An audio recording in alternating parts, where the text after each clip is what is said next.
Oke, jadi em, banyak perkembangan baru Mas Dani dari Fund 9 dan ke bawah. Em, nggak apa-apa Mas Dani. Saya sebenarnya nggak cukup yakin yang lain itu akan datang. Pertama, karena saya menginfokannya itu mendadak. Kedua, karena memang jamnya itu jam yang nggak ideal. Bagaimanapun juga, saya mau menghargai Mas Dani, waktunya Mas Dani, yang udah datang on time, agar agar Mas Dani itu merasa terapresiasi. Semoga itu bisa dimengerti ya Mas Dani ya, nggak apa-apa ya. Kita ceritanya kita sesi pribadi Mas. Nanti ke depannya saya akan ini semakin mengkomunikasikan kembali bahwa ada workshop dari Eastern Town Hall Indonesia di luar dari mahasiswa UGM. Yuk kita mulai Mas. Saya di, pada kesempatan ini saya akan coba untuk fokuskan benefit spesifik yang akan Mas Dani dapatkan. Sebelumnya, Mas Dani apakah pernah jadi peer reviewer di Project Catalyst?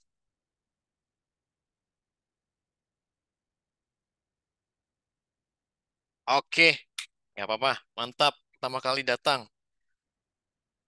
Langsung kita mulai, Mas. Saya buka speaker notes dulu. Saya beres-beresin. Oke. Jadi selamat malam, Mas Dani. Tumben-tumbennya tadi saya seperti jelaskan, ini ada sesi malam. Ini murni, kayak tadi saya sebut, saya sedang mengajar di UGM. Salam kenal, nama saya Yan. Saya Partnership Manager dari Catalyst School. Pada kesempatan kali ini, saya akan mendetilkan tindakan apa yang perlu kita lakukan agar menjadi peer reviewer yang terkompensasi dengan baik. Ingat Mas Dani, di sini ada incentive learning pool dari Catalyst School sebesar 250.000 dan itu akan dipecah menjadi 5 pertanyaan. Jadi Mas Dani beruntung sekali. Kelima-limanya kalau Mas bisa jawab akan mendapatkan 250.000 dalam rupiah dalam bentuk EIDA.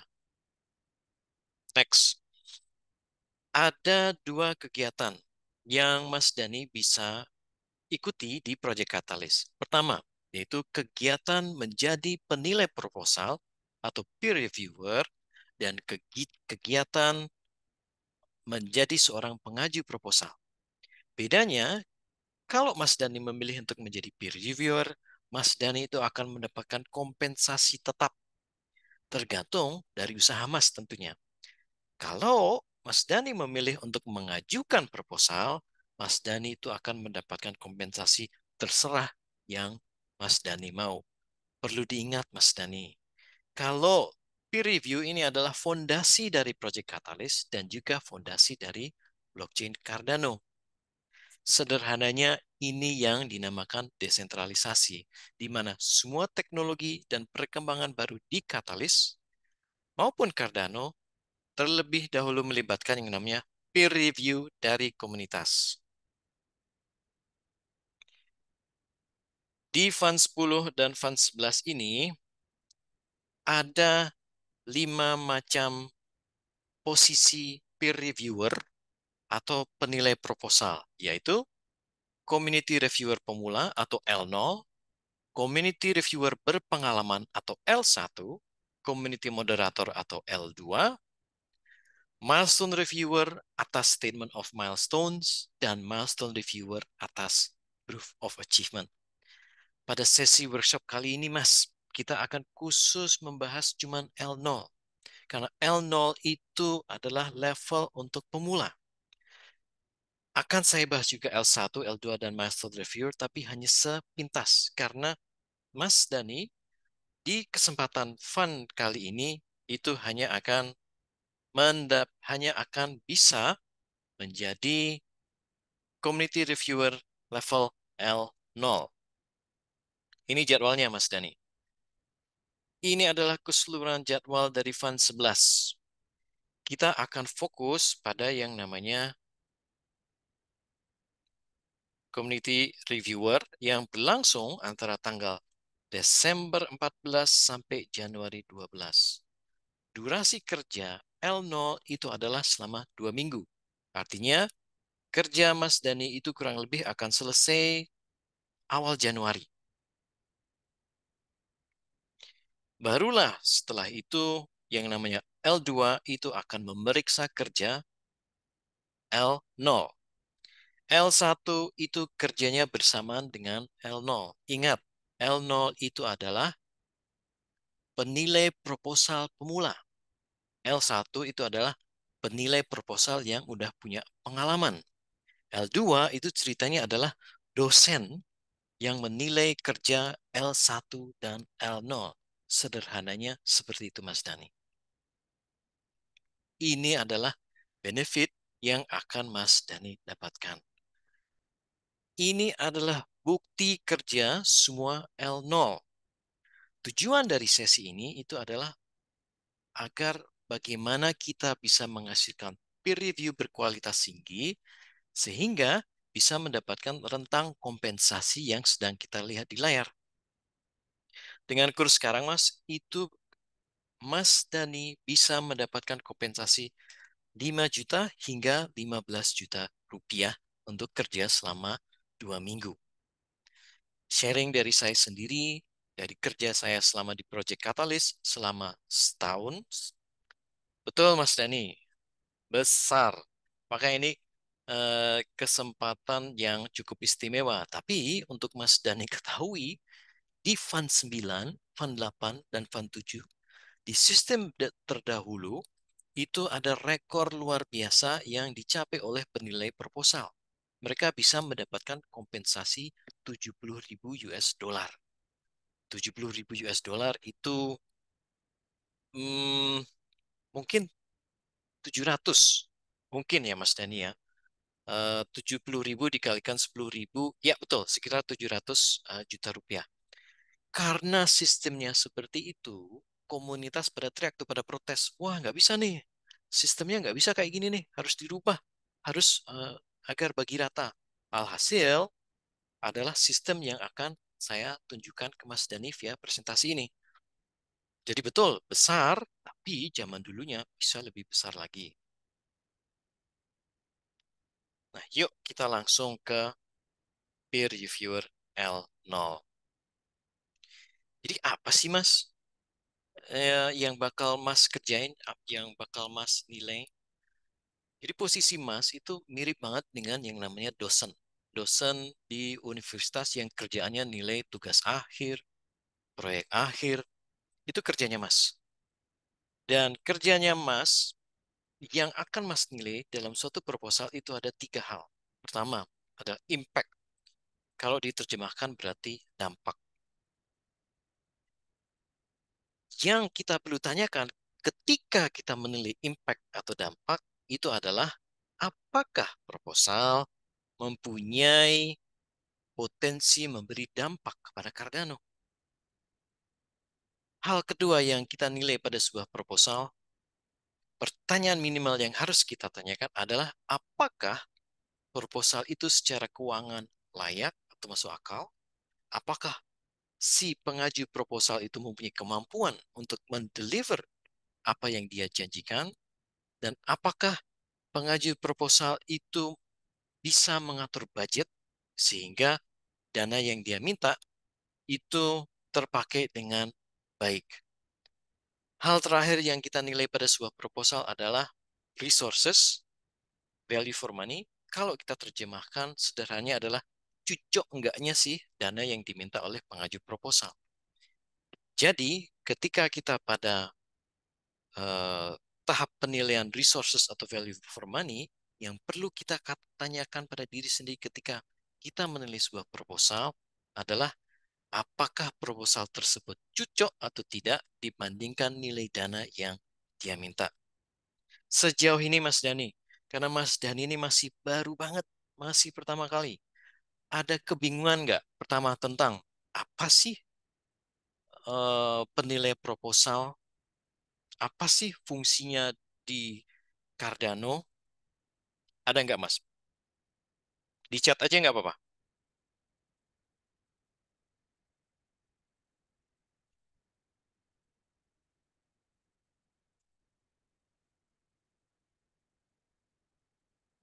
Kalau nggak ada pertanyaan, kita lanjut aja.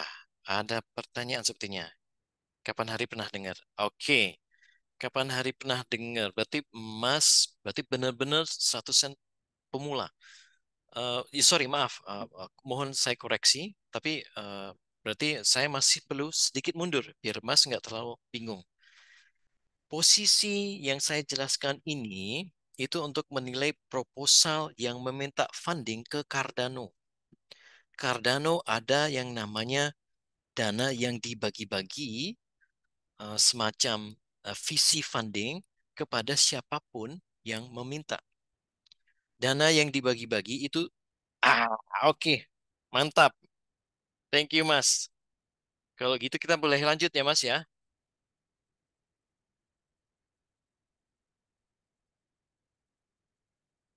Awesome.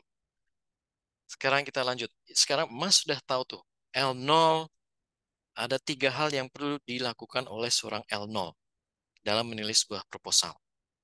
Nah, ini yang kita lihat ini adalah semakin mendetailkan apa sih yang akan secara spesifik dilakukan seorang L0 atau penilai proposal di dalam Project Catalyst. Sederhana banget, Mas. Dia kerjanya cuma kasih bintang. Jadi semisal dia ngeliat sebuah proposal dan di bagian impact menurut dia, wah ini nggak oke nih proposal. Kasih aja satu bintang. Tapi Mas, ketika kasih satu bintang harus selalu diberikan alasan. Dengan catatan, antara bintang dan alasan itu kalau tidak masuk akal, L2 ya itu ada kemungkinan akan menganulir penilaian Mas. Kalau dianulir, otomatis Mas nggak dapat kompensasi dan kita nggak mau itu. Kita mau memaksimalkan gimana caranya ketika Mas gabung sini, Mas dapat kompensasi. Karena itu, Mas perlu ingat, antara bintang dan alasan itu harus masuk akal. Seumpama kasih bintang satu, ya berarti alasannya itu harus mengkritik proposal itu. Berikutnya, hal yang Mas perlu ketahui. Kalau Mas sampai lupa kasih alasan, cuman kasih bintang aja, itu otomatis akan dianulir dan tidak mendapat kompensasi. Begitu sebaliknya. Kalau Mas cuman kasih alasan tapi tidak kasih rating bintang, akan dianulir. Kerjanya Mas ini penting banget. Kenapa? Sama persis kayak dosen di kampus ketika mereka menilai sebuah tugas akhir atau proyek akhir. Hasil dari penilaian dosen itu akan menentukan apakah mahasiswa itu lulus. Hasil dari penilaian Mas itu akan menentukan apakah sebuah proposal itu akan mendapatkan dananya. Nah, ini adalah ekspektasi dan kompensasi L0. L0 sekali lagi dikhususkan untuk pemula. Tugas L0 sederhana, menilai proposal yang minta funding. L0 akan dialokasikan proposal secara random. Jadi Mas nggak bisa milih. Ketika Mas itu sudah bergabung ke dalam project Catalyst.io, Mas akan diberikan proposal apa aja. Kerugiannya adalah kalau Mas diberikan proposal yang bersifat teknis, otomatis Mas nggak bisa menilai. Tapi jangan khawatir Mas, karena alokasi proposal yang diberikan ke Mas itu tidak terbatas. Sekuatnya Mas di depan monitor. Agar Mas itu naik level menjadi L1, minimal Mas melakukan 10 penilaian dengan tingkat validitas 70%. Maksud dari validitas ini adalah di tingkat prosentase diterima tidaknya penilaian dari Mas Dani. Kompensasi yang diterima sebesar kompensasi Mas itu adalah 25 AIDA tiap penilaian atau dengan kurs sekarang kurang lebih satu penilaian Mas akan mendapatkan 150.000. Lumayan banget Mas. Itu dengan durasi kerja cuman bisa banget Mas, bisa kita skip. Lumayan banget, Mas. Selama Mas rajin, kemungkinan Mas mendapatkan ini, kita kembali ke kompensasi yang kita lihat di sini, itu besar banget selama Mas rajin. Sekarang kita kembali ke L0. Ini untuk L0. Nah, untuk L1, ini saya akan cuma kasih pandangan sekilas, biar Mas tahu, oh, kalau saya terlibat di sini, itu saya progresnya itu bakal A, B, C, D, E loh. Nah, dengan L1, perbedaannya adalah Mas boleh milih, saya mau nilai kategori mana nih? Dengan L1, Mas sama dengan L0, Mas tidak ada batasan jumlah proposal yang bisa dinilai. Akan tetapi, untuk L1 itu menjadi L2, Mas ada peningkatan jumlah penilaian yang harus dilakukan beserta tingkat validitasnya. L1 tadi cuma 10 dengan tingkat validitas 70, L0, L1 ke L2 harus 20 penilaian dengan tingkat validitas 80%. Kompensasi yang diterima Mas lihat sendiri itu adalah 2 kali lipat atau 300.000 tiap durasi tiap selama dengan durasi kerja selama 2 minggu. L2, secara sekilas aja, ini L2 kerjaannya paling gampang, Mas. Tadi saya bilang L2 itu kerjaannya menilai L0 atau L1. Tapi untuk menjadi seorang L2, itu Mas harus kasih lihat track record yang jelas, yang kredibel. L0 bagus, L1 bagus, otomatis Mas bisa jadi L2. Alokasi kompensasinya itu adalah sekitar 7 EDA 7 EDA tiap validasi penilaian L0 dan L1. Jatah yang dikasih ke seorang L2 itu adalah 300 penilaian. Artinya 7 dikalikan 300 penilaian itu adalah 2.100 EDA. Atau kalau kita kalikan dengan kurs sekarang itu sekitar 12 juta. Dan itu untuk durasi kerja 1 minggu dan hanya klik-klik. Sepertinya terlihat gampang, tapi tadi saya bilang, Mas, itu ada proses menuju seorang L2. L2 itu ibaratnya kayak semua di kampus profesornya, Mas. Nah, sekarang saya mau kasih lihat secara spesifik apa contoh penilaian yang bagus biar Mas itu mendapatkan kompensasi yang layak. Ini saya nggak akan bahas milestone reviewer karena ini udah terlampau advance. Nah, ini yang saya mau kasih lihat ke Mas Dani. Tadi kalau semua Mas Dani ingat, ada 3 hal yang perlu kita lakukan ketika menulis sebuah proposal, yaitu kita perlu menilai impact-nya, feasibility-nya, sama cocok enggaknya dana yang diminta sama apa yang dihasilkan oleh pengaju proposal itu. Contoh yang kita lihat di layar sekarang itu Mas boleh copy paste. Ingat Mas, Mas boleh copy paste. Dan Mas jangan khawatir kalau Mas itu nggak jago bahasa Inggris. Mas bisa tulis dalam bahasa Indonesia lalu di Google Translate. Itu nggak masalah. Itu sudah banyak kejadian yang dari Vietnam, yang dari Jepang, yang dari Thailand, yang dari Spanyol. Mereka membuat dalam bahasanya mereka masing-masing lalu diterjemahkan. Yang saya share ini itu ada di website saya tulis sehingga setelah ini itu Mas bisa lihat-lihat sendiri. Semua parameter ada di sana, tapi memang tantangannya konten dari docs.project-catalyst.io itu banyak sekali. Yang saya lakukan adalah menyadur dan mengambil secara spesifik agar Mas itu mendapatkan benefit yang paling maksimal. Sekarang kita kembali ke layar, Mas. Di sini saya mau kasih lihat di bagian skor bintang rating 1. Itu tadi saya bilang, ketika kasih bintang 1 harus dijelaskan pula. Kenapa kok kasih bintang 1? Di contoh yang kita lihat di layar, pertanyaannya, dan ingat Mas, ketika menilai sebuah proposal, ada sebuah pertanyaan yang Mas harus selalu putar-putar ulang di benaknya, yaitu, sudahkah proposal ini menunjukkan ke semua aspeknya memberi dampak positif ke ekosistem Cardano? Jawabannya adalah tidak. Proposal gagal menunjukkan dampaknya terhadap ekosistem Cardano.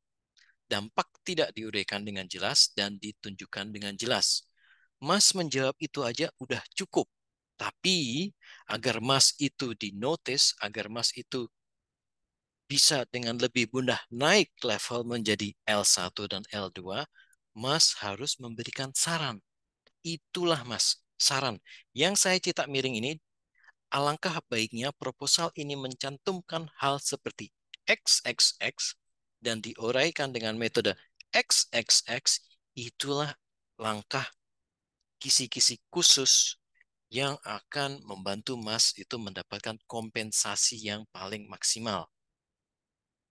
Sebentar, ada partisipan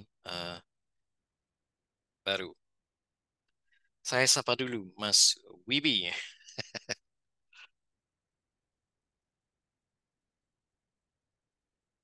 Oke, sambil Mas Wibi bergabung, saya lanjut, Mas. Jadi ingat, Mas, sekali lagi, ketika Mas itu memberikan sebuah penilaian, selalu berikan pula saran. Itulah yang akan membedakan Mas. Dan memberikan saran ini tidak dicantumkan di website yang barusan saya share. Memberikan saran ini adalah berdasarkan pengalaman saya. Halo Mas Wibi, Halo Mas, malam. Halo Mas Sony, terima kasih sudah datang walaupun ini jamnya di luar jam kebiasaan dan walaupun saya mengumumkan ada kelas workshop tambahan ini secara mendadak. Terima kasih sudah menyempatkan untuk datang. Sayangnya terima saya kasih. Telat, telat masuk saya nih. ya, sayangnya saya sudah mulai sedikit, jadi ke Mas Dani, mohon kesabaran. Saya ulang sedikit kepada Mas Wibi dan Mas Sony tentang perubahan parameternya. Nggak apa-apa ya Mas Dani ya. Eh, saya akan cepat aja mengulas yang kelewatan oleh Mas Sony dan Mas Wibi. Pertama yang pingin saya eh, kasih lihat itu adalah ini dulu. Peer reviewer di Project Catalyst itu sekarang udah nambah, udah banyak. Dulu zaman Fund 9, Fund 8 itu cuma ada dua, yaitu eh, Community Reviewer, Community Advisor, dan Veteran Community Advisor. Sekarang menjadi Community Reviewer Pemula atau L0, Community Reviewer Berpengalaman atau L1, Community Moderator, Milestone Reviewer atas Statement of Milestone, Milestone Reviewer atas Proof of Achievement. Pada kesempatan kali ini, saya akan fokus pada Community Reviewer Pemula atau L0. Mas Wibi dan Mas Sony itu boleh ketik, itu posisi Mas Wibi dan Mas Sony di Fund 10, apakah sebagai L0 atau L1 ya? Atau belum tahu? Saya L0 di 10 kan? Pan 10 kan? Oke, oke, berarti cocok semua. Kebetulan semuanya masih L0. Nah, ini yang saya mau kasih itu adalah jadwal kerja kita, yaitu dimulai 14 Januari hingga Januari 14 Desember hingga Januari 25. Perlu diingat, akan tetapi alangkah baiknya Mas Wibi dan Mas Sony itu udah nyicil duluan tuh, udah baca-baca dulu tuh proposalnya. Agar ketika disodori proposal itu, kalian bisa menilai dengan lebih cepat. Itu adalah salah kisi-kisinya, biar kita bisa mengejar kompensasi ini. Ini adalah kompensasi yang dirangkum oleh Mas Sony. Terima kasih Mas Sony. Dan itu 100% bisa dicapai melalui kisi-kisi yang akan saya share kali ini. Ingat, salah satu kisi-kisi sudah saya sampaikan, yaitu cicil dulu dengan baca proposal yang akan masuk di Fund 11.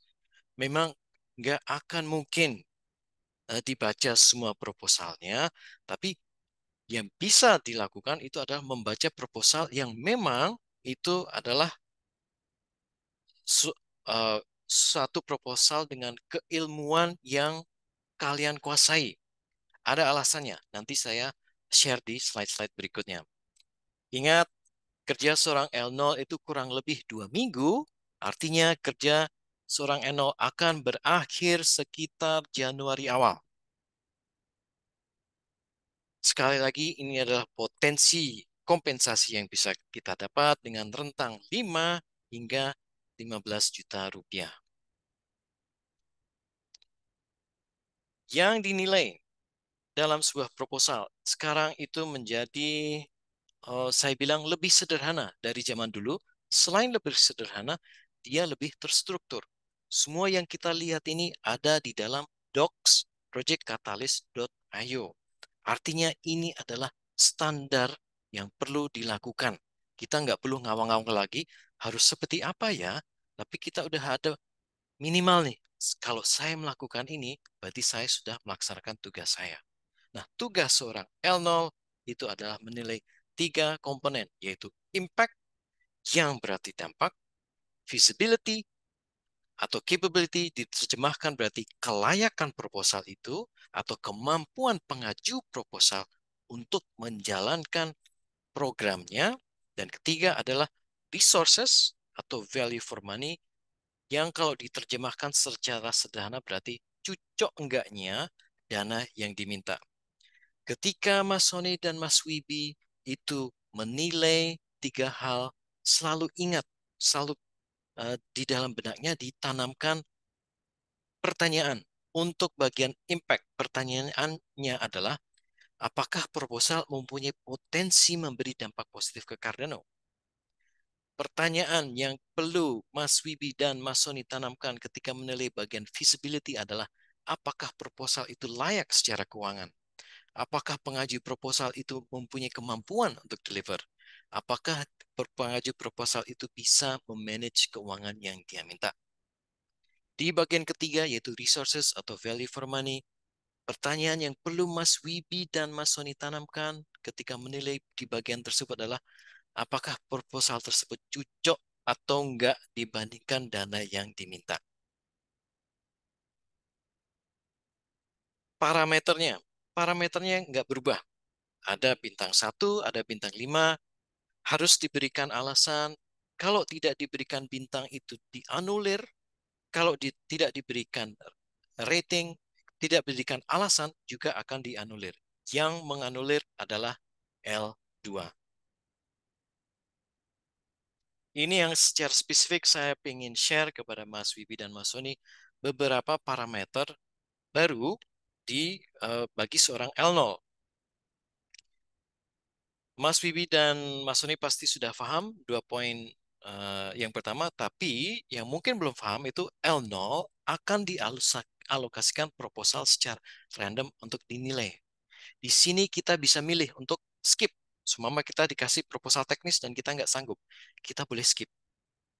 Sampai kita menemukan proposal yang kita bisa nilai.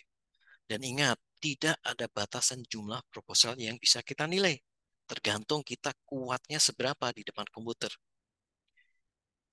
Enaknya sekarang itu ada tertulis secara spesifik agar L0 itu naik menjadi L1, minimal dia harus melakukan 10 penilaian dengan tingkat validitas 70%. Validitas di sini artinya adalah tingkat diterima tidaknya penilaian Mas Wibi dan Mas Sony oleh seorang L2. Kompensasi yang diterima adalah sebesar 25 EIDA tiap penilaian atau dengan kurs sekarang 150.000 dengan durasi kerja selama 2 minggu. L1, Mas Wibi dan Mas Seni itu belum bisa untuk jadi L1, tapi alangkah baiknya untuk diketahui sedikit sebagai persiapan menuju fund berikutnya. Sekedar catatan, saya kaget ternyata fund 11 itu di bulan November karena eh, saya berasumsi mengikuti pola F9, F10 dan pola-pola sebelumnya saya memproyeksikan Fund 11 itu akan keluar Januari atau Februari. Jadi ini memang sesuatu yang komunitas Katalis in general tuh kaget. Loh, kok IOG udah buka Fund 11 itu di bulan November ini? Nah, saya akan skimming cepat agar Mas Dani itu tidak menunggu terlalu lama. L1 Beda L1 dengan L0. L1 itu akan dialokasikan proposal yang mereka inginkan. Semua mereka nggak menginginkan yang teknis. Oke, mereka tinggal pilih. Cara milihnya itu sama persis ketika kita mendaftar menjadi seorang community advisor di website ideascale.com. Di situ kita akan diberikan pilihan. Kamu mau proposal mana aja nih? Sorry, kamu mau kategori mana aja nih? Yang membedakan L1 dengan L0, yaitu untuk menjadi L2, minimal dia belum melakukan 20 penilaian dengan tingkat validitas 80%. Kalau L0 tadi adalah 10 penilaian dengan tingkat validitas 70%, L2 20 penilaian dengan tingkat validitas 80%. Kompensasi yang diterima oleh L2 juga lebih besar, yaitu 50.000 EDA, 50 EDA atau kurang lebih dengan kurs sekarang itu kalikan 6.000, 300.000 tiap penilaian dengan durasi kerja 2 minggu. L1 dan L0 itu kerjanya berbarengan. Dan untuk menjadi L1, seperti sebelumnya, perlu terlebih dahulu menjadi L0. Untuk Mas Wibi dan Mas Sony, yang paling mungkin perlu dicatat itu adalah soal minimal penilaian yang harus dilakukan agar naik menjadi L1. Karena setahu saya Mas Wibi dan Mas Sony itu sudah lama mengikuti proses Project Catalyst, tapi sayangnya entah kenapa kok kalian nggak naik. Di situ saya ada semacam rasa tanggung jawab untuk memberikan penekanan apa sih yang Mas Sony dan Mas Wibi harus lakukan. L, Tanya Pak, ya Mas Sony, itu kalau yang di Fund 10 itu sudah validitinya 90%, berarti harusnya di Fund 11 sudah L1 dong ya? seharusnya Iya, itu makanya Mas, saya belum belum lihat sih. Sudah ah, naik ya L1 belum nih? itu belum dibuka Mas, untuk pengumuman Belum. reviewer. Soalnya yang kemarin saya di Fund 10 saya kan 36 proposal validitinya 90% tuh. Oh naik, Jadi kan harusnya sudah L1 dong. betul, betul. Iya. Kita tunggu saja Mas. Nanti minta tolong Oke. diinfokan apakah Mas Sony itu naik atau enggak. Kalau seumpama enggak naik, nanti kita bersama-sama eh, berkomunikasi dengan Dani. Apa alasannya? Bukan Mas Dani di Oke. sini, tapi Daniel Ribar dari Dani Ribar. ya, Dani Ribar. betul. Oke. Itu perlu dicatat. Parameter itu minimal penilaian dan validitasnya perlu diingat. Begitu juga untuk Mas Wibi. Kalau Mas Wibi itu udah ngerasa, loh saya udah 20 penilaian, tingkat validitas 90%. Dan sampai nggak naik, minta tolong untuk diinfokan ke saya agar kita sama-sama berkomunikasi dengan Daniel Ribar. Nah, L2, ini L1, L2 itu kerjaannya paling simple. Dia kerjaannya menilai kerjaan L0 dan L1. Tapi ya itu tadi, untuk menuju L2 itu perlu satu proses agar dapat berprogres. L2 berbeda dengan L0 dan L1, dia dijatahkan hanya 300 penilaian dengan kompensasi hanya sekitar 7 EDA. Kenapa hanya sekitar 7 EDA? Ya karena kerjanya cuma klik. Setuju, enggak, setuju, enggak, setuju, enggak. Nanti saya tunjukkan secara sekilas kerja L2 itu sesederhana apa. Agar termotivasi juga untuk menuju ke sana. Perlu diingat, ketika kalian sudah menjadi L2, posisi kalian sebagai L1 tidak hilang. Kalian tetap L1 dapat, L2 dapat. Yang nggak dapat L0. L0 itu murni untuk pemula. Tapi ketika naik L1, lalu naik menjadi L2, tiap fund Anda bisa jadi L1 dan L2. Artinya, kalau Mas Wibi, Mas Sony, dan Mas Dani itu mengerjakan L1 dengan serius, dan kita udah lihat track record-nya, ada yang bisa sampai menghasilkan 7.000 EDA, walaupun menurut saya pribadi, paling maksimal saya pribadi itu bisa menghasilkan 4.000 sampai 5.000, tapi katakanlah Mas Wibi, Mas Sony, dan Mas Denis itu adalah manusia-manusia istimewa yang darahnya itu mengalir kerating dan bisa menghasilkan 7.000 EDA. 7.000 EDA ditambah kerja seorang L2 yaitu 2.000 EDA, artinya dalam tiap fund minimal yang didapat itu adalah 9.000 EDA, atau kalau dikalikan dengan kurs sekarang itu adalah sekitar 54 juta. Lumayan, kerja 1 bulan dapat 54 juta. Ya Mas Wibi?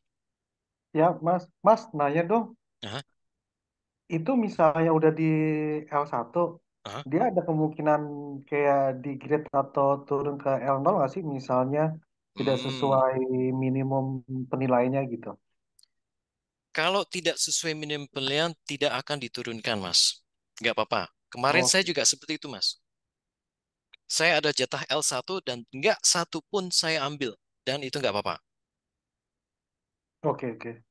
Tapi, Mas Wibi, kalau sampai ada individu yang melakukan kecurangan, baik di L0, L1, L2, itu seperti biasa itu akan di blacklist selamanya.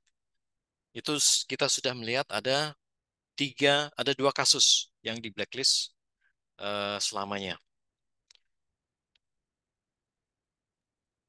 Itu kasusnya kenapa tuh, Mas? Kalau boleh tahu tuh. Pakai eh AI atau gimana tuh? Dia kasusnya itu memakai lebih dari satu akun dan dia em, semuanya dia jalan berbarengan. Dia copy paste. Jadi copy paste kerjaan dari akun ini ke akun B, ke akun C, ke akun D. Dan akhirnya ketahuan dan akhirnya di ban. Itu adalah contoh yang paling ekstrim. Contoh yang nggak di ban, nggak di ban, tapi ada catatan asterisk pada namanya adalah individu yang kerjanya copy paste penilaian dia. Jadi antara proposal 1, 2, 3, 4, 5, 6 semua penilaiannya itu sama. Itu nggak di ban, tapi di asterisk. Oh, ini individu harus diperhatikan. Kalau diulang berulang-ulang, ya udah nantinya akan di ban. Kasus yang menggunakan beberapa akun sekaligus dan memberikan komen itu kasus yang termasuk abusing the system. Karena itu dia di ban.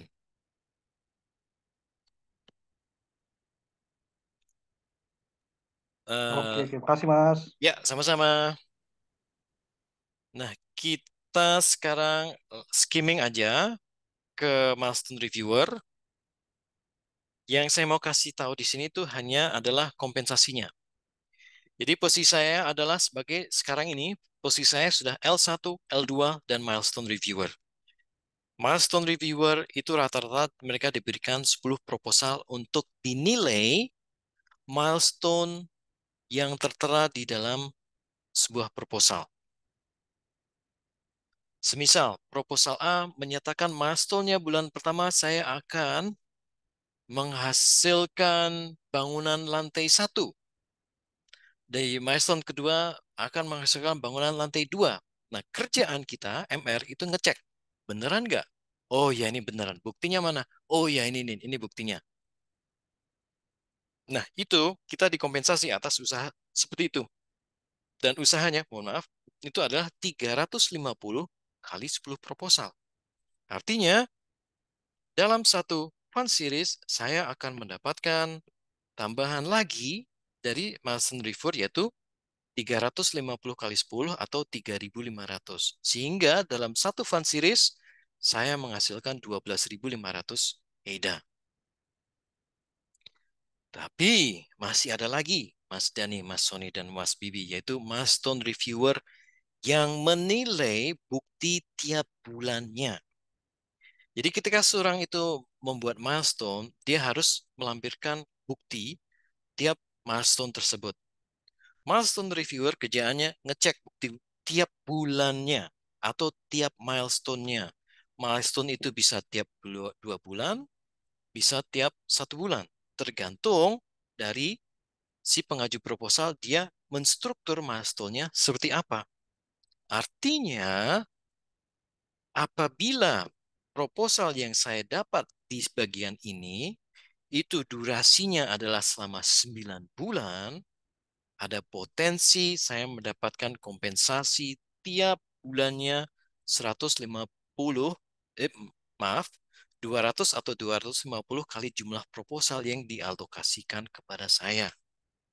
Saya share ini itu agar menanamkan kepada Mas Wibi, Mas Sony, dan Mas Dani agar untuk menuju itu semua itu perlu proses.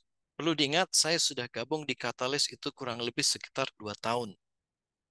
Mas Wibi, Mas Sony, dan Mas Dani itu bisa mencapai posisi saya saat ini kalau konsisten mengikuti selama 1 tahun. Itu bisa. Konsisten dengan catatan selalu melakukan minimal yang perlu dilakukan. Dengan catatan minimal. Tapi perlu diingat, makin ke sini itu akan makin banyak saingan. Katalis itu akan semakin selektif. Siapa nih yang boleh menjadi seorang milestone reviewer? Untuk dicatat, jumlah milestone reviewer itu cuma 53 orang dari komunitas 1.000. Jadi saya termasuk beruntung karena saya udah menjalankan yang namanya proses. Karena menjalankan proses, saya tahu nih kisi-kisinya. Mas Dani udah saya kasih tahu kisi-kisinya, yaitu di sini. Bam.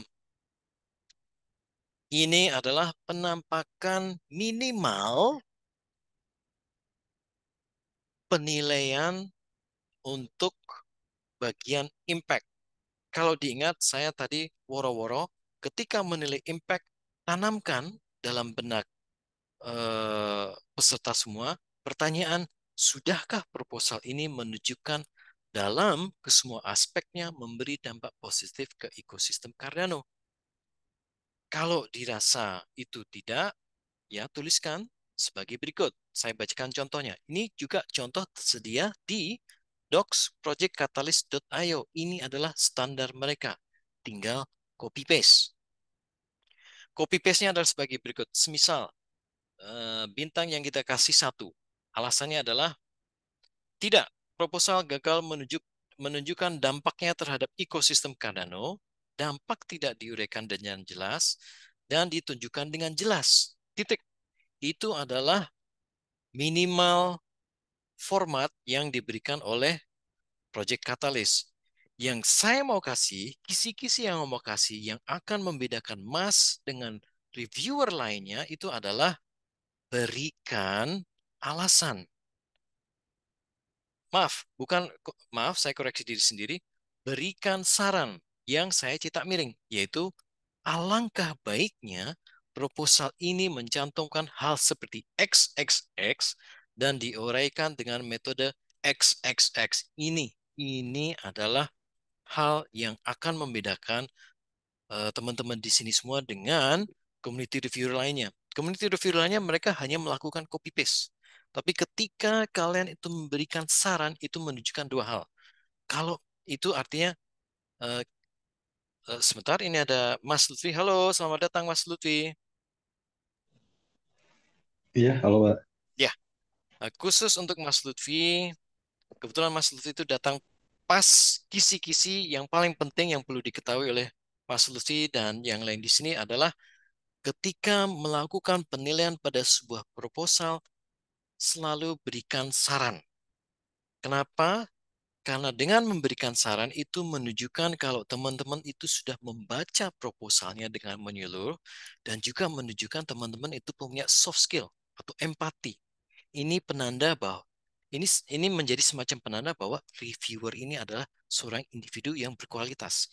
Ingat, L1 adalah pool untuk reviewer berkualitas, bukan untuk reviewer yang reviewer hanya untuk review. Itu adalah kisi-kisi paling penting yang bisa saya share yang akan membantu teman-teman agar naik level dengan cepat. Dalam penilaian yang saya lakukan selama 2-3 tahun ini, saya selalu memberikan saran. Sebaiknya gini, sebaiknya gini, sebaiknya gini. Itu, reputasi itu mungkin yang berkontribusi terhadap saya diterima sebagai seorang milestone reviewer. Kita kembali ke layar yang di bagian bawahnya. Contoh, kalau kita memberikan penilaian pada bagian impact atau dampak, itu bintang 2 hingga bintang 3, itu ada formatnya seperti itu. Itu teman-teman bisa baca, teman-teman bisa copy, tapi perhatikan, sekali lagi ada yang saya cetak miring. Itu adalah saran. Selalu lakukan saran. Next. Untuk rating yang bintang 4 hingga 5, sekali lagi itu sudah ada format dari Project Catalyst. Tapi saya tambahkan saran yang dicetak miring. Kepada Mas Lutfi yang barusan datang, semua format ini ada dalam docs.projectcatalyst.io. Yang saya lakukan hanya satu, menerjemahkan, dan kedua, menambahkan kisi-kisi bagaimana caranya agar kalian tuh menonjol di antara semua community reviewer lainnya. Barangkali lupa, dan karena kebetulan di sini kita ada sahabat yang baru yang masih pemula yaitu Mas Dani. Bintang 1 itu artinya nilai sangat rendah, bintang 2 itu artinya nilai rendah, bintang 3 itu dapat diterima, bintang 4 bagus, bintang 5 sangat baik. Ingat, yang kalian lihat di sini itu adalah comotan dari docs.projectcatalyst.io. Yang mau saya kasih lihat sekarang ini itu adalah memberikan struktur kerangka berpikir kepada teman-teman. Fokuskan pada rasional. Ini untuk pertanyaan tadi saya jelaskan dalam tiap poin penilaian sebuah proposal, 3 poin, sekarang udah poin kedua yaitu studi kelayakan, ada selalu pertanyaan yang perlu kita tanamkan dalam benak kita ketika kita menilai poin studi kelayakan, yaitu pertanyaan yang dicetak tebal ini, apakah proposal ini bisa diwujudkan, dan seterusnya, dan seterusnya. Yang mau saya share itu adalah struktur dari rasional. Kita lihat struktur dari rasional di bagian studi kelayakan. Dia untuk contoh yang bintang 1, dia jawabannya adalah jawaban terhadap pertanyaan yang selalu kita tanamkan dalam benak kita adalah tidak. Proposal studi kelayakannya tidak layak. Besar kemungkinan proposal akan gagal. Saya ulangi, proposal studi kelayakannya tidak layak. Besar kemungkinan proposal akan gagal. Sekarang kita mundur. Untuk yang bagian impact atau dampak, tidak. Proposal gagal menunjuk dampaknya terhadap ekosistem Cardano. Dampak tidak diuraikan dengan jelas dan ditunjukkan dengan jelas. Ini kelihatan nih, ada format. Format pertamanya itu adalah kita pertama mengkritik atau menjawab langsung dari pertanyaan. Setelah kita menjawab atau mengkritik langsung dari pertanyaan, kita memberikan alasannya. Kenapa kok proposal ini bakal gagal? Karena dampak tidak diuraikan dengan jelas dan ditunjukkan dengan jelas. Kita maju lagi. Karena proposal studi kelayakannya tidak layak, akhirnya besar kemungkinan proposal akan gagal. Bedanya di sini itu adalah posisinya cuma dibalik. Yang ini dia bilang gagal di awal, yang di bagian ini dia bilang gagal itu di belakangnya. Itu yang saya ingin uh, uh, uh, kasih note kepada teman-teman di sini, ada strukturnya. Dan antara tiap poin, 3 poin dampak, impact atau dampak, studi kelayakan atau feasibility, value for money atau cucuk tidaknya dana yang diminta, itu selalu ada copy paste, selalu ada pengulangan. Dan itu adalah bisa saya bilang adalah jebakan juga untuk yang pemula yang tidak tahu apa-apa. Dia hanya akan copy paste, copy paste, copy paste, copy paste.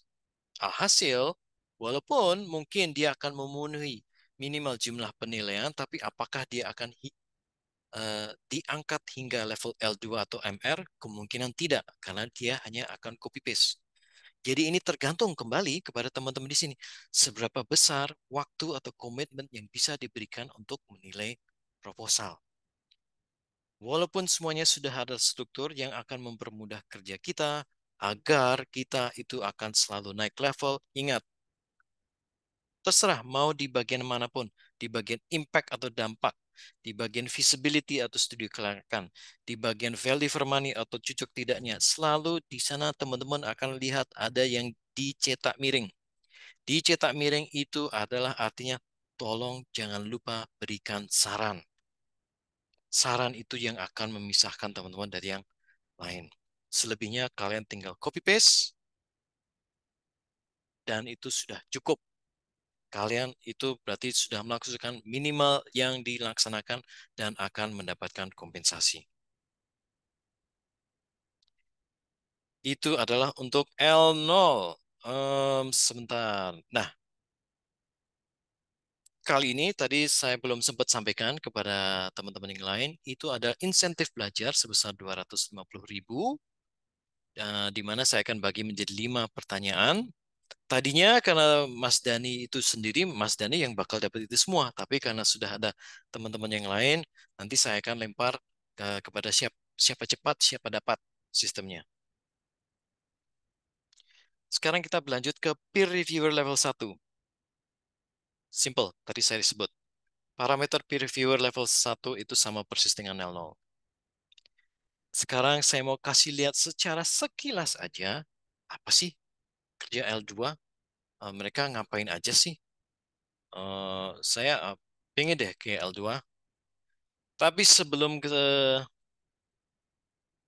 bagian L2, biar ini nih, biar refreshing nih, biar nggak terlampau kebanyakan informasi. Saya mau lempar pertanyaan. Tapi sebelum saya lempar pertanyaan, ada nggak ya pertanyaan? Mungkin dari Mas Dani yang masih pemula atau Mas Lutfi yang datang terlambat. Silahkan bisa di chat atau bisa buka mic. Halo, Pak. Nggak ada ya Mas Lutfi ya? Halo, halo. Halo, Ya, sebenarnya mohon maaf Pak, tadi datangnya juga telat. nggak masalah. Izin nanya sih Pak, ini eh, kebetulan kemarin untuk yang Fund 10 saya juga belum sempat untuk mengikuti apa namanya untuk nge-review sebagai L0. Hmm? Kira-kira apa ya Pak evaluasinya kemarin itu yang dari Fund 10 kemarin mungkin bisa bisa diimplementasikan lagi di L1 di Fund 11 ini nanti. Mungkin sebagai L0 kira-kira apa yang mungkin bisa yang baru lah bisa dibilang baru dibandingkan dengan Fund 9 pada tahun kemarin gitu Pak. Yang kompensasinya atau cara kerjanya Mas? Cara kerjanya lebih tepatnya dari cara kerjanya. I see. Cara kerjanya tadi secara sederhana saya menunjukkan kalau untuk memberikan penilaian itu ada struktur, Mas. Jadi Mas nggak perlu lagi kayak ngawang-ngawang, saya harus menilai seperti apa ya? Saya harus menjawab seperti seperti apa ya? Di Fund 10 ini itu ada 3 penilaian yang akan kita yang perlu kita nilai pada sebuah proposal, yaitu impact atau dampak, vis, eh, ini feasibility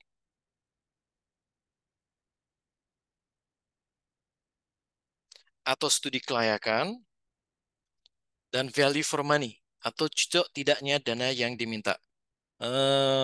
Sebentar, saya kepada teman-teman yang lain, sebentar ya, kita mundur. Nah, ini Mas, ini adalah yang akan kita nilai pada sebuah proposal. Zaman dulu kita nggak ada, kita nggak disebutkan secara spesifik, kalian tuh perlu nilai apa sih? Nah, di Fund 10 kemarin dan di Fund 11, Fund 10 kayaknya juga belum secara spesifik. Di Fund 11 ini, itu kita sudah di woro-worokan secara spesifik apa yang perlu kita nilai, yaitu pertama impact. Ketika kita menilai impact, yang perlu kita tanamkan dalam benak kepala kita, pertanyaan yang perlu kita tanyakan pada sebuah proposal yaitu, apakah proposal mempunyai potensi memberi dampak positif ke Cardano? Hal lain yang perlu kita nilai pada sebuah proposal yaitu feasibility atau capability, atau diterjemahkan berarti kelayakan atau kemampuan.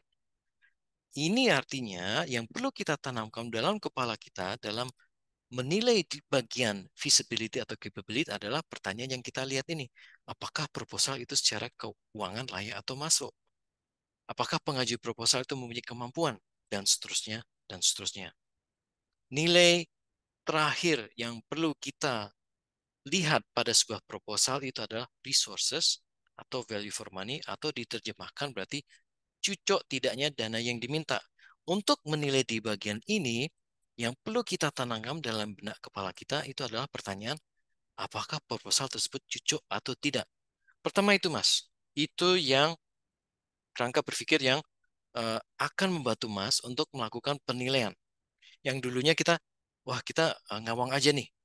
Memang ada parameternya yang sudah disebutkan, tapi di fund 10 dan 11-nya itu semakin dikerucutkan, semakin dibuat sistem dan kerangka yang eh, agar penilaiannya itu bisa dibilang punya standar tertentu. Itu tujuannya dibikin struktur atau kerangka. Hal lain yang perlu Mas ketahui itu adalah contoh dari penilaian yang tadi saya kasih. Tadi kan sudah saya sebut tuh, ada 3 jenis penilaian. Ada dampak, ada visibility, ada value for money. Di sini, Project Catalyst lewat websitenya docs.projectcatalyst.io itu memberikan contoh. Kalau proposal itu menurut Mas Lutfi itu cuma bintang 1, ya, ya maka rasionalnya yang berkaitan itu formatnya seperti ini, yaitu proposal gagal menunjuk dampaknya terhadap ekosistem Cardano. Dampak tidak diuraikan dengan jelas dan ditunjukkan dengan jelas. Saat ini dampak proposal rendah. Bagian pada proposal ini masih banyak perlu perbaikan seperti dianjur. Masih banyak perlu perbaikan titik. Itu adalah format minimal yang perlu kita lakukan dalam menilai sebuah proposal pada bagian dampak dengan rating 1. Kalau rating 2 atau 3, formatnya beda lagi, strukturnya beda lagi. Itu bisa kita lihat di layar ini. Proposal menunjukkan sebuah dampak, tetapi dampaknya hanya akan dan seterusnya dan seterusnya. Yang saya tambahkan, yang kisi-kisi yang saya share ke Mas Lutfi dan teman-teman di sini adalah jangan cuma copy paste format struktur dari Katalis, tapi tambahkan pula saran. Itu yang akan membedakan Mas Lutfi dengan community reviewer lainnya. Itu perbedaan secara struktural, Mas. Semuanya sekarang jauh lebih terstruktur, semuanya sudah ada standar dan semuanya sudah tertulis. Sehingga kita tahu persis kita tuh harus ngomong apa. Tapi dengan catatan, Mas, ngomong apa, nulis apa itu hanya minimal, usaha minimal. Untuk maju ke next step-nya, nggak mungkin hanya sekedar copy paste. Nah, saya pribadi pinginnya, terutama Mas Lutfi tahu saya sudah cukup lama terlibat di Project Catalyst. Saya ingin Mas Lutfi itu naik level dari L0 menjadi L1 dan seterusnya. Untuk menjadi L1 dan L2 dan seterusnya itu sebenarnya di bagian awal sudah saya jelaskan. Kebetulan saya sudah mundur 2 kali, sudah mundur sekali. Kalau saya mundur 2 kali, saya kasihan kepada Mas Dani yang sudah sabar menunggu. Karena itu Mas Lutfi, ini workshop ini itu direkam. Nanti saya akan upload kepada YouTube dan saya akan share linknya ke Mas Lutfi untuk mempelajari yang bagian-bagian awal yang membedakan L0 dengan L1 yang menunjukkan bagaimana cara L0 itu menaik menjadi L1. Apakah itu menjawab pertanyaan Mas Lutfi?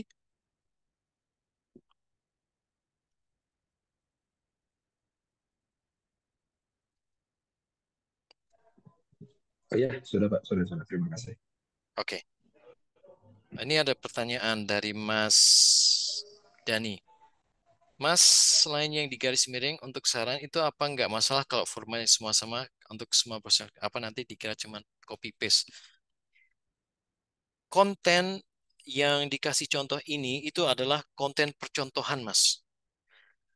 Tadi saya bilang ada strukturnya bahwa kita bisa mengatakan proyek ini gagal karena apa? Karena apanya itu yang pasti beda antar satu proposal dengan lainnya. Tapi strukturnya jelas. Kita menyebutkan tidak, ini gagal karena apa? Contoh yang kita lihat di depan ini. Proposal gagal menunjukkan dampaknya terhadap ekosistem Cardano. Dampak tidak diuraikan dengan jelas dan ditunjukkan dengan jelas. Nah, ini adalah hanya struktur. katakanlah gagal, lalu katakanlah alasannya. Dalam proposal lain, itu mereka pasti akan punya titik-titik kegagalan tertentu. Yang Mas Dani nanti akan lakukan adalah mencari titik gagalnya itu dan menyebutkan titik gagalnya. Setelah menyebutkan titik gagalnya, menyebutkan sarannya untuk memperbaiki titik gagalnya itu. Kata-kata otomatis akan berubah secara otomatis, Mas, tergantung dari proposalnya. Sekali lagi, ini hanya contoh struktur ya, yang ingin saya bawahi di sini kepada teman di sini adalah ada struktur, yaitu proposal ini gagal, alasannya. Ada yang alasannya dulu, ya, uh, ini tuh nggak ada ini, makanya proposal ini bakal gagal. Karena itu saran saya, nah seperti itu. Oke, sekarang kita lanjut. Saya jujur saya pengen bagi-bagi hadiah nih, ya. Semoga ini ya uh, semangat untuk terima hadiah. Oke, ini sistem untuk menjawab. Bisa open mic, bisa langsung kasih jawaban di chat. Sistemnya adalah saya akan menyampaikan pertanyaan dan akan menyampaikan kata-kata silahkan. Setelah silahkan itu, siapa cepat dia dapat. Saya bikin pertanyaan mudah, tapi sangat penting. Eh, dan saya yakin semua pasti menjawab. Pertanyaan pertama, sebutkan 3 hal yang perlu Anda nilai pada sebuah proposal. Silahkan. Boleh Mas, Silahkan, Mas Wibi. itu ada tes ya, ada visibility, Betul? impact, sama value for money. Betul. Selamat Mas Wibi. Maaf Mas Dani, telat Mas.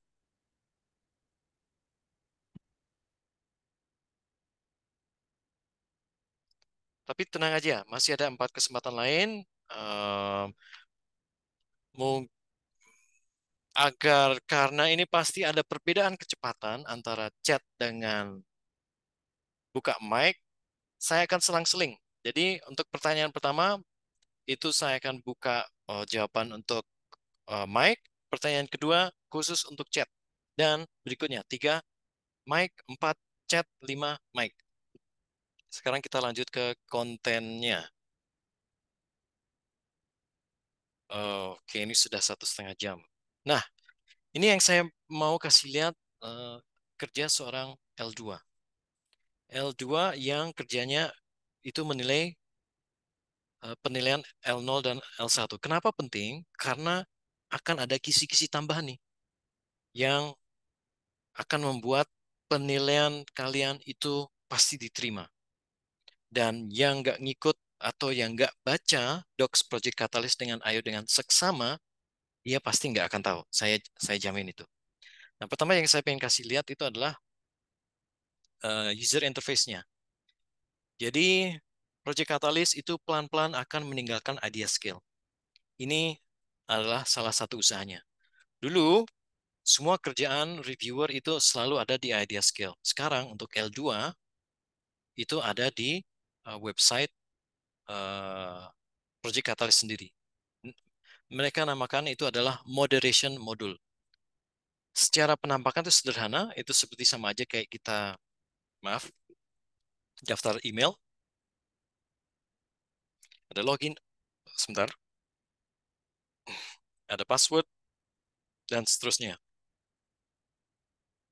Nah, yang kita lihat di sini itu semacam halaman depan yang berisi maksud dan tujuan moderation module, hingga penjelasan singkat yang terjadi di dalamnya. Ada di bagian sini nih. Ini ada penjelasan singkat secara global. Dan di dalam penjelasan singkat ini juga ada parameter kerja seorang L2.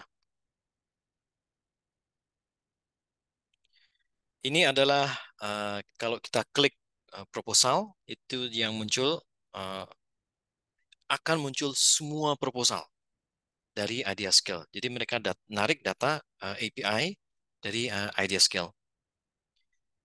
Kalau kita klik Community Reviews, itu akan muncul semua kerjaan L0 dan L1 tanpa pandang bulu. Kalau seorang L2 itu ngeklik Allocated Reviews, barulah dia akan muncul review penilaian L0 dan L1 yang dialokasikan kepada L2. Moderated Reviews itu adalah hasil kerja dari L2. Ketika dia selesai mengkoreksi penilaian L0, L1, terus tiba-tiba dia tertidur, terus dia terbayang-bayang, wah, kayaknya si L1 nih bener deh, saya harus koreksi. Nah, di sini adalah tabnya di mana seorang L2 bisa mengkoreksi dirinya.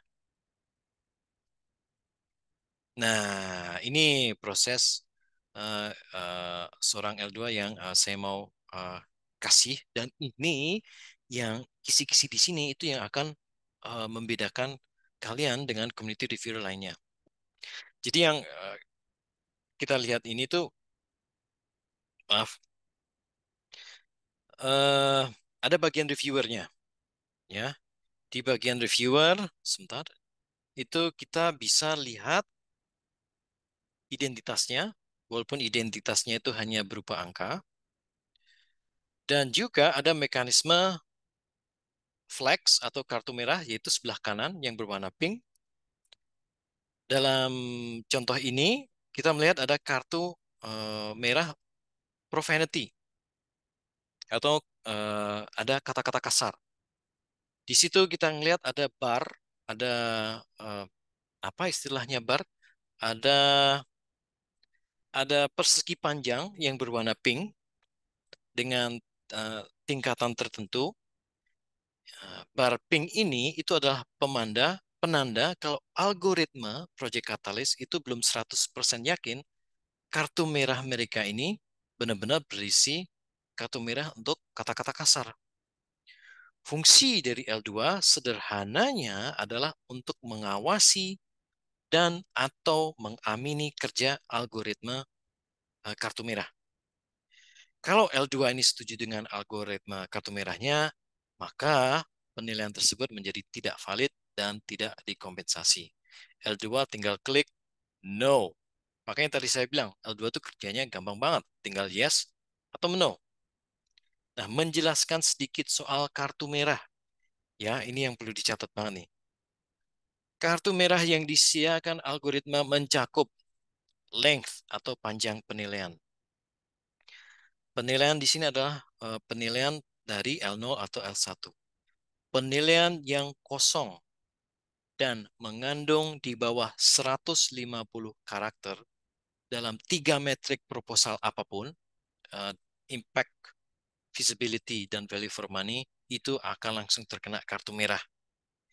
Tadi saya sebut, yang tadi saya share sebelumnya tentang struktur sebuah penilaian, itu semua ada di docs projectcatalyst.io. Tapi tidak disebutkan bahwa minimal karakter itu harus 150. 150 ini muncul di bagian L2. Itu yang saya bilang, untungnya kalau orang yang sudah mulai proses, dia tahu tuh semua sampai detail-detailnya. Artinya, kalian udah punya struktur yang tadi saya sebut. Nah, kalian sekarang punya minimal penilaian yang minimal jumlah kata yang harus kalian cantumkan dalam penilaian Anda, yaitu 150. Kalian sudah punya 3 poin penting. Kalian sudah paham struktur, kalian sudah paham harus memberikan saran, dan kalian sekarang sudah paham minimal harus 150 karakter. Orang yang baru gabung atau orang yang nggak ikutan workshop itu akan cuma tahu satu hal. Sekali lagi, ini yang akan membedakan kalian dengan community reviewer lainnya. Ini yang saya pengen buat teman-teman di sini yang hadir agar kalian itu bisa naik level menjadi L0, dari L0 menjadi L1, L2 menjadi MR. Kartu merah. yang disediakan algoritma, yaitu similarity atau kemiripan. Penilaian ini menyambung dengan pemikiran kritis dari Mas Dani, penilaian yang menyerupai atau 100% sama dengan penilaian lainnya akan terkena kartu merah. Ingat, penilaian yang menyerupai atau 100% sama. Tapi ingat pula, L2 itu akan menilai sebuah kartu merah dari algoritma itu benar atau enggak. Oleh karena itu, saran tadi itu yang akan menyelamatkan teman-teman di sini dari diberikan kartu merah 100% oleh L2. Semisal, teman-teman apa nih, lupa nih, capek nih, karena udah ngerjain banyak, kalian nggak sengaja bikin agak mirip. Proposal ini bakal gagal. Alasannya ABCD. Tapi kalian ingat, kalian udah tanamkan dalam kepikiran kalian, saya harus kasih saran. Nah, itu. Titik itu adalah titik di mana L2 akan ngeliat, oh, ini orang beneran kok ngeliat, dia nggak cuma copy paste, dia emang ada struktur, tapi dia kasih saran juga. Oh, ini orang berarti membaca proposal. Oke, algoritmanya salah. Itu Mas Dani yang akan menyelamatkan Mas Dani agar nggak kena kartu merah kemiripan. Kartu merah lainnya yang disediakan algoritma yaitu untuk profanity. Tadi kita sudah lihat contohnya. Kartu merah lainnya yang disediakan algoritma yaitu penggunaan AI. Ini nih, ini adalah dari pengalaman pribadi saya tidak bisa membedakan mana yang AI, mana yang kerjaan orang. Terkadang satu-satunya kejadian saya tahu ini kerjaan AI karena penilai L0-nya itu tidak sengaja copy paste 100% percakapan di chat GPT. Jadi di dalam penilaian, di kolom penilaian si penilai L0 ini, dia ada tulisan chat GPT says dadadada, dadadada, dadadada.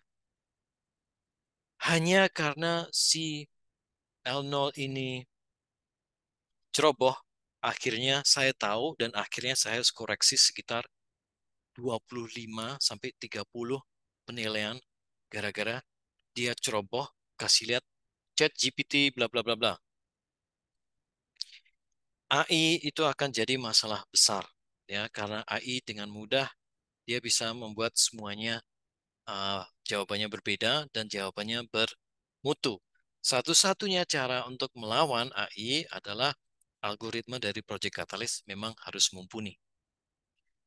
Kedua, cara lain untuk melawan AI adalah si L2 ya memang dia harus mencatat sendiri, ada catatan sendiri, ini kok mirip ya. Dan tapi sekali lagi itu susah banget untuk membedakan mana yang AI atau bukan. Saya sampai menyampaikan kolom kolom jawaban tersendiri. Jadi selain pilihan yes atau no, kita ada pilihan jawaban tersendiri yaitu untuk menyampaikan pendapat kita. Kenapa kok penilaian ini perlu dihilangkan atau tidak? Saya sampai harus melakukan hal itu karena saya tidak yakin ini kerjaan AI atau tidak. Ini memang AI yang bakal jadi masalah untuk kedepannya. Nah, sekedar intermezzo. Keempat poin tambahan ini ya perlu sangat diingat oleh L0 dan L1 terutama adalah bagian length yang minimal 150 karakter. Itu minimal ya. Alangkah baiknya lebih dari 150 karakter. Oke, next. Nah, ini yang tadi saya pengen semakin kasih paham kepada teman-teman kerja L2 itu seperti apa. Ketika di contoh yang kita lihat ini saya klik yes. Dengan rasional, there isn't any profanity. Jadi kerja kita tuh klik yes dan memilih alasannya. Alasannya itu ada 5 pilihan. 5 pilihan berganda dan 1 isian. 5 pilihan itu antara lain, there is no evident issue, person's own opinion, there isn't any profanity, it's unique and it's not too similar to another review, it's similar to another review for a valid reason, dan pilihan isian yang bebas kita mau mengisi apa. Kenapa saya perlu menyebutkan ini semua? Karena ini kembali ke pertanyaan Mas Dani tadi. Kalau mirip-mirip gimana Mas? Ya masih bisa diterima karena ada pilihan. It's similar to another review for a valid reason. Itu kata kuncinya. For a valid reason. Ada juga pilihan. Do you think this ada pilihan? It's unique and not too similar to another review. Itu pentingnya kita kasih saran.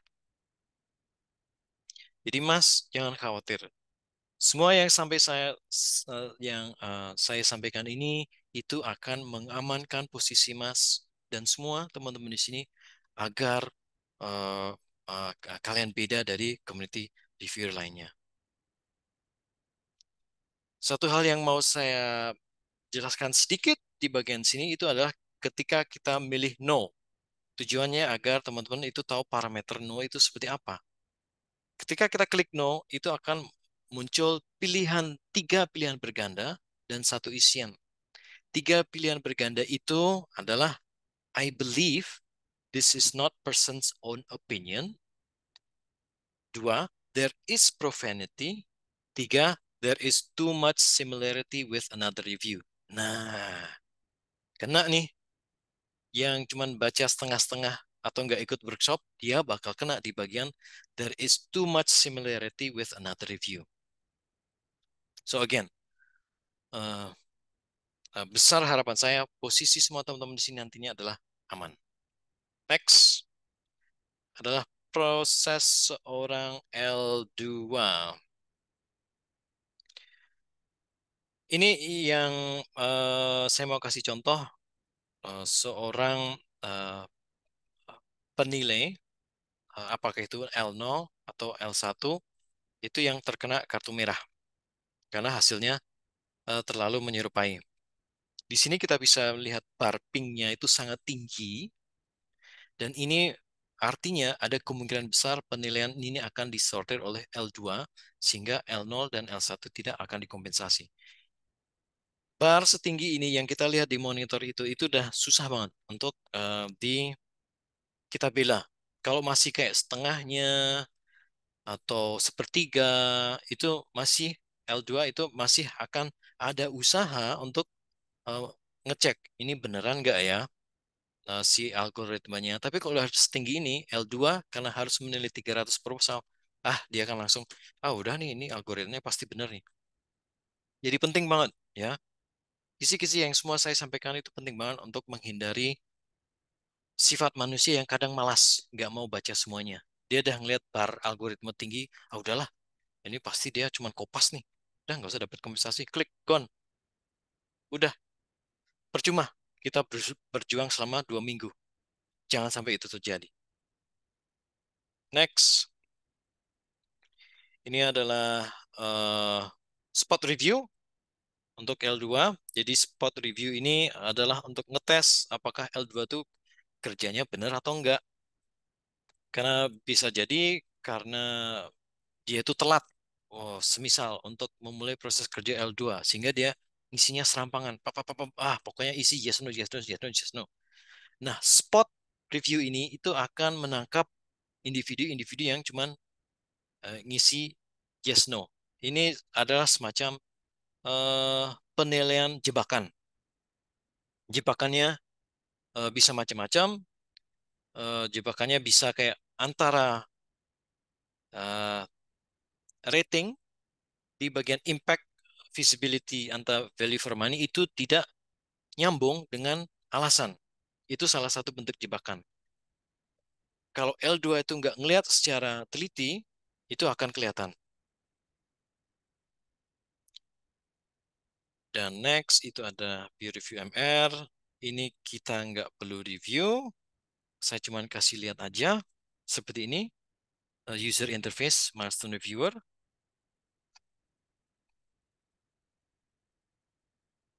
Ini adalah penampakan kalau kita klik salah satu milestone seperti ini. Ini kerjaan saya saat ini. Dan terakhir itu adalah menghindari blacklist. Jangan sampai. Tadi saya sudah kasih tahu Mas Wips ada salah satu contoh orang yang bikin akun banyak banget. Terus dia em, eh, melakukan penilaian melalui berbagai macam akun itu. Blacklist yang lain adalah community reviewer harus tidak menilai proposal dan penilaian mereka sendiri.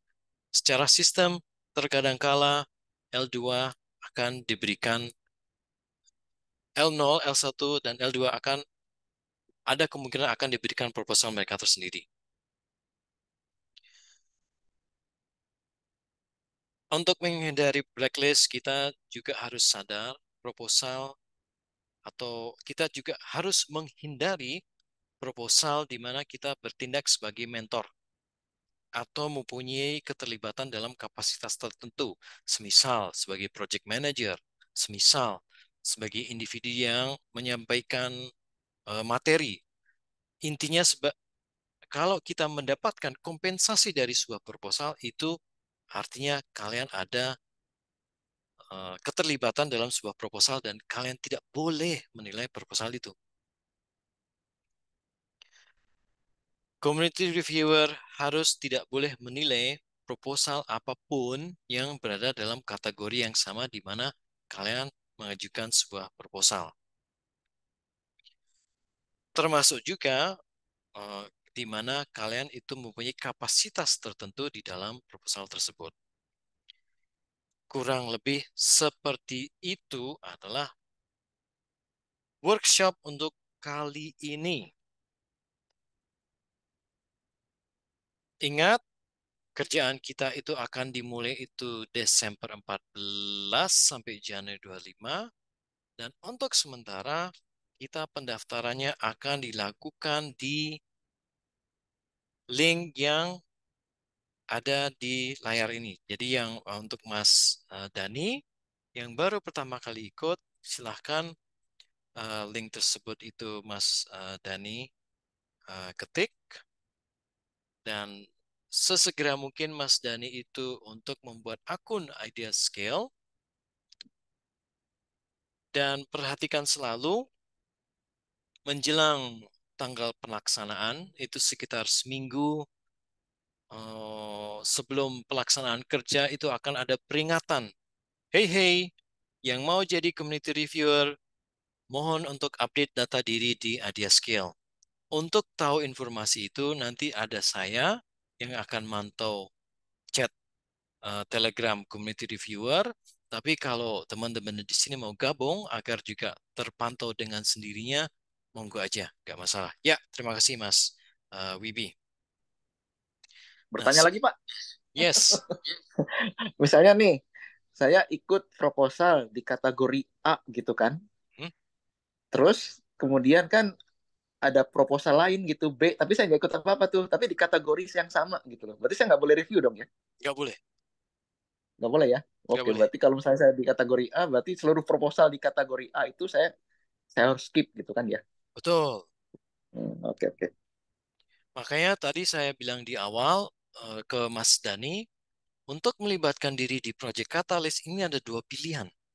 Ada pilihan untuk menjadi community reviewer yang mempunyai gaji tetap, atau ada pilihan untuk menjadi pengaju proposal dengan gaji, terserah kalian maunya seperti apa.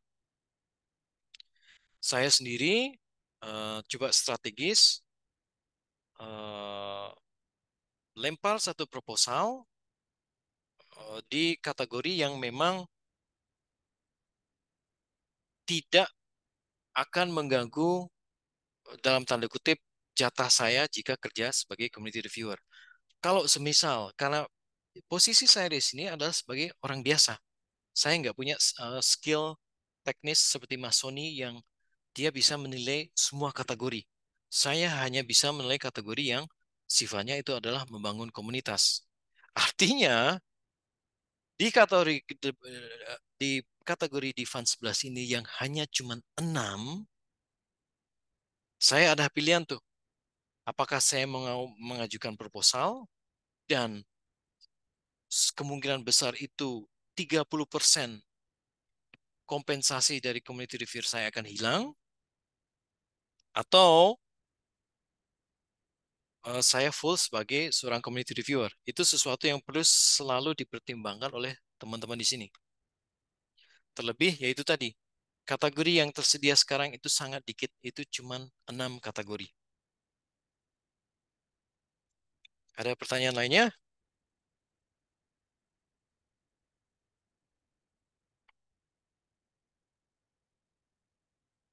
Tidak ada? Oke, gantian seperti saya bilang.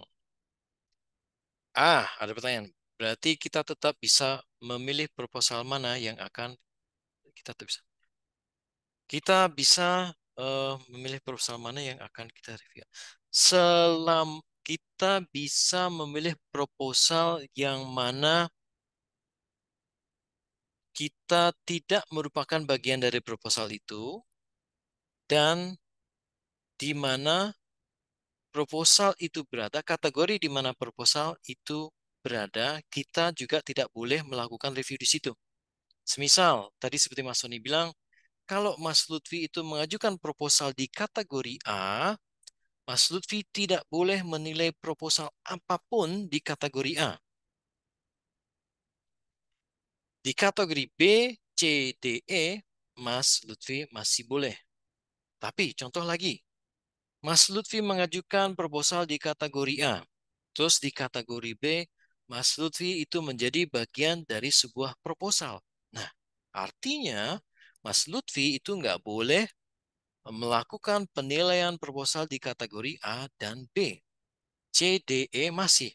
Makanya tadi saya bilang, kalau saya sampai mengajukan proposal di fund 11 ini yang kategorinya itu cuma 6, itu bisa dibilang 30% kompensasi saya sebagai seorang community reviewer itu akan hilang. Karena ya mungkin tidak, bukan 30%, seperenam dari 100 itu, ya benar, bukan 15%. Jadi seperenam dari 100, seperenam itu 6 itu adalah jumlah kategori, 100 itu adalah persen. Kalau saya mengajukan satu proposal di satu kategori aja, artinya 15% kompensasi hilang. Kalau dua kategori 30%, kalau tiga kategori 45%. Itu pilihan yang dilematis sekarang. Dulu di fund 8 dan ke bawah itu kategorinya bisa banyak banget. Bisa 10, bisa 12, bisa 13. Sekarang cuma 6. Makanya kita harus benar-benar memilih mau jadi apa untuk fund kali ini. Ada pertanyaan lagi kah? Karena kita masih ada 4 pertanyaan berhadiah.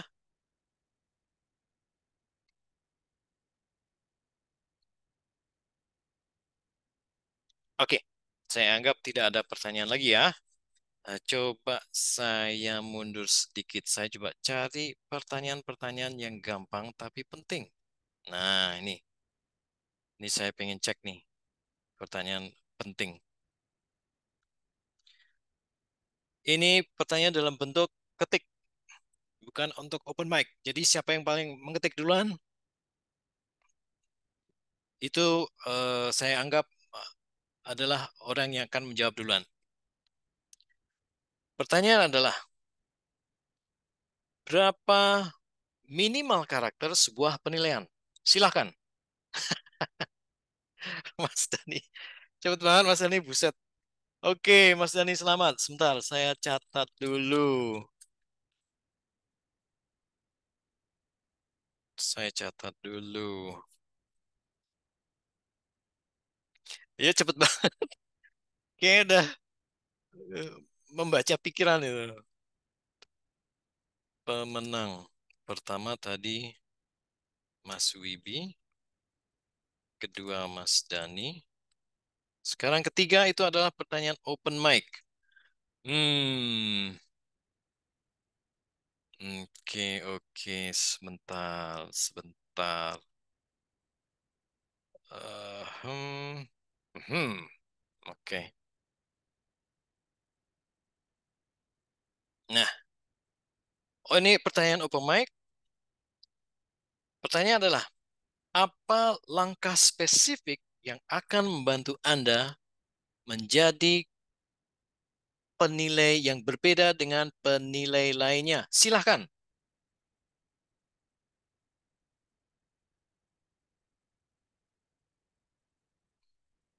Open mic. Apakah kurang jelas? Saya ulang pertanyaannya. Apa langkah spesifik yang akan membedakan kita dengan penilai proposal lainnya? Yang tadi saya sebut di awal. Yang tadi dalam cetak miring. Ada yang bisa jawab? Mungkin boleh coba Mas. Silahkan Mas Wibi. Itu pertama mengkritik, terus yang kedua tuh memberi saran untuk lebih baiknya seperti apa. Betul Mas Wibi. Selamat. Terima kasih. Sekarang pertanyaan chat. Oke. Kok tadi Mas Dani cepet banget ya? Hmm. Oke. Hmm. Pertanyaannya adalah, ingat menjawab ketika saya sudah bilang kata kunci, silahkan. Maksimal ada berapa bintang yang bisa kita sematkan pada sebuah proposal? Silahkan. Mas Dani paling cepat. Pada tulisan Mas Dani 5 bintang juga. Mas Lutfi cuma 5, Mas Wibi cuma 5. Kenapa ya?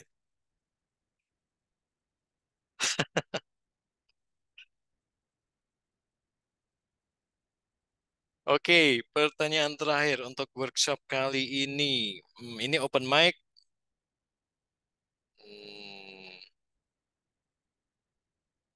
Hmm, Oke. Hmm, ini tadi mungkin agak susah dijawab karena pada banyak bergabung telat. Coba sebentar.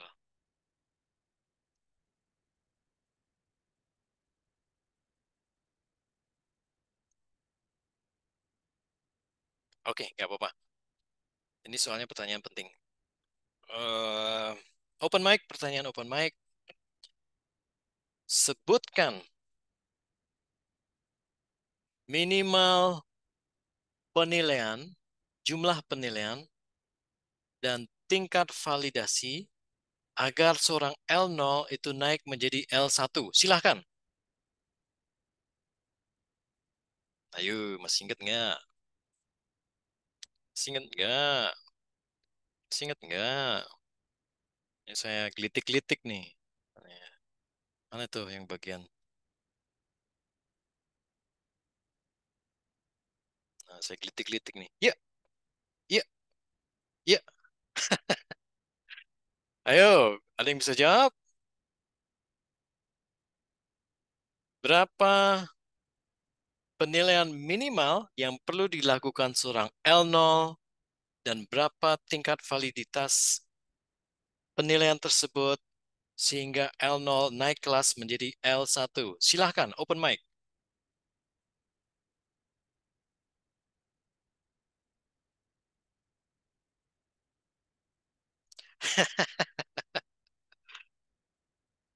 Oke, saya rubah. Nggak usah open mic. Kita bikin tertulis aja. Tuh, Mas Denny kok live? Saya bisa. Oh, Mas Sony. Oke. Silakan Mas Sony. Minimal 10, Betul. kemudian validitasnya 80. Kalau nggak salah sih ya. Bener 80, nggak ya? yakin. 80% tuh validitasnya. Hah? Yakin. Mas 10, lagi 10 nggak proposal 80%. Soalnya saya kan 80%. 90 udah pas. Tuh L1 tuh berarti 80%-an lah. Coba Mas Sony lihat di layar nih. Itu 80, 80 itu L1 ke L2. L0 ke L1 berarti saya gelitik nih. Harusnya Set, set, berapa ya? Di bawahnya Mas. set, Bawahnya ya? set. Di bawahnya, di bawahnya. Kalau nggak lihat Berapa layarnya ini? Mas. Set, set. Oh, 70. Ya, betul, Mas Sony. Saya ingat antara 70 80. Ya lah 70. Berarti lebih Oke, rendah 10. mantap, mantap. Terima kasih banget ya, teman-teman itu Yang belum walaupun dapat hadiah sama Pak? semua sudah mendapatkan hadiah. Oh, udah ya. Yang Soalnya Mas kalau belum ada Wibi, yang dapat, saya kasih yang belum dapat. eh, Mas Lutfi belum, Mas Lutfi belum, Oh ya belum udah, dapat kasih ke hadiah. Mas Lutfi aja hadiahnya. Waduh, baik banget Mas Uni. Biar Wah, semangat. Mas Lutfi harus kasih ini, harus kasih wejangan Waduh, teh. terima kasih banyak Pak. Sama-sama. Nah, ini setahu saya udah punya alamat Mas Wibi. Saya juga udah punya alamat Mas Lutfi. Saya udah punya, yang saya belum punya itu alamat Mas Dani. Em, Mas Dani itu bisa ini enggak ya? Bisa kirim alamat address di sini atau di Telegram?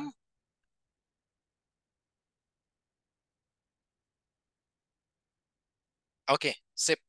Nanti Mas Dani, nanti saya ini ya, saya cari di Telegram Cardano Indonesia dan Eastern Town Hall.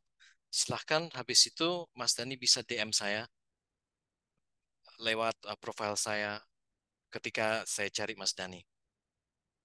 Selebihnya, thank you. Terima kasih sudah semangat. Semoga kisi-kisi saya ini benar-benar bisa membantu memaksimalkan kompensasi teman-teman L0 kali ini. Sekedar info, saya akan membuka sesi mengerjakan L0 bersama-sama selama 2 jam. Kalau ada yang mau gabung, silahkan. Jadi kita kerjain bareng-bareng dan kita bisa saling membantu. Saya bisa membantu agar kerja Mas Wibi, Mas Dani, dan Mas Lutfi itu paling maksimal. Nanti saya infokan di grup Telegram kapan itu terjadi. Selebihnya terima kasih di hari Sabtu ini kalian sudah menyempatkan diri dan tetap semangat belajar soal Cardano dan ada pepatah early bird gets the worm, pepatah Inggris. Saya nggak tahu padanan bahasa Indonesianya apa, tapi kalau diterjemahkan burung yang bangun duluan dia itu akan mendapatkan cacingnya. Semoga dengan teman yang tetap semangat di hari Sabtu ini kompensasinya akan eh, di luar dugaan. Amin. Sekian workshop Eastern Town Hall kali ini. Selamat beristirahat dan selamat berakhir pekan. Dadah semuanya. Ya, terima kasih. Terima Malam. Sama-sama. Malam. Malam-malam Pak, terima kasih. Malam sama-sama.